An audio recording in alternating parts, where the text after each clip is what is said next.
Hi, good Thursday to you. Matt Noyes, 1 Degree Outside Weather Network, 1degreeoutside.com. The heat remains on today. This is going to be kind of your final day of the real deep heat that we have, but yesterday was so impressive, not only because it was widespread heat. Boston broke a heat record, but so did so many other cities in New England. The other thing was the humidity, and it was really exceptional, especially in the state of Maine. In fact, in Caribou, it was an all-time record high heat index when we hit 103 on that feels like forecast yesterday. Never been done in recorded history up in the crown of Maine. Today's the summer solstice. It is the longest day. Happy astronomical summer to you. 15 hours, 17 minutes, and 4 seconds of daylight. There will be scattered severe storms around again this afternoon into the evening. We're going to cover that here as I show you the radar forecast in a moment. If you're watching on social media, you want to see that, click the link.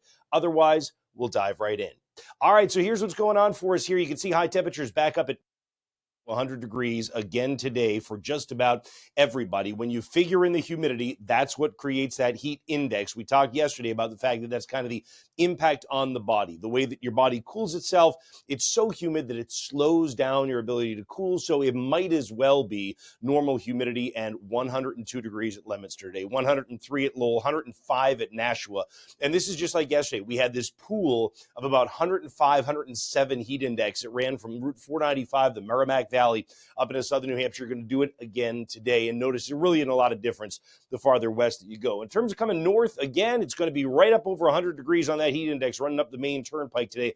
Not as hot feeling when you get into northern Maine. So you've taken a step back, and we all are getting ready to take a step back, let's say, over the next 24 hours. But in terms of where the storms are going to be kind of rumbling today, yesterday we got a bunch of them all the way down to northern, central, western Massachusetts, right? And we had told you here at 1 Degree Outside that was probably going to happen. Today we're going to tell you it's probably down to at least the Mass Pike and perhaps a little bit farther south than that. This forecast precipitation map pretty clearly highlights where we think is going to be under the gun for not only thunderstorms, but with this kind of heat and humidity, the potential for severe thunderstorms. Storms Prediction Center in Norman, Oklahoma monitors the whole country for severe thunderstorm risk and has scattered severe storms in yellow from upstate New York to the heart of New England. The blue would represent isolated severe storms. What is a severe storm? We talk about it a lot. Damaging wind gusts 58 miles per hour or greater, and we're talking about large hail that's a possibility. Of course, any thunderstorm has a potential for dangerous lightning. There is also the potential that if these come together and converge enough today, you may get some flash flooding. You've got a low-end potential of flash flooding from the Twin Tiers of New York and Pennsylvania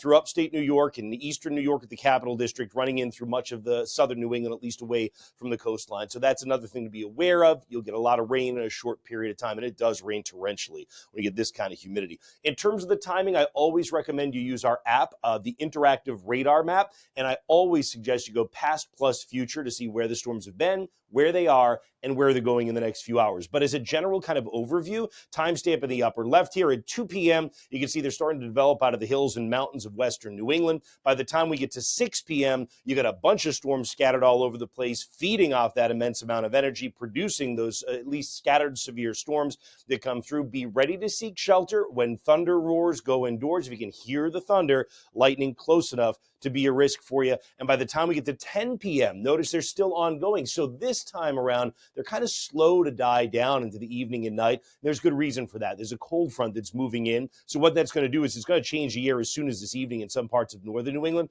For the rest of us, we will complete that air change tomorrow. It's going to be much, much cooler. We'll talk about that in the Insights video. A reminder to get the app, right? You go onto the App Store for Apple or on Google Play. Just go to our homepage, 1degreeoutside.com. You'll see the link right there at the top of the banner. Stay safe out there today. If there's any big updates we need to bring you, we will do exactly that. Always appreciate you checking in right here at 1degreeoutside.com.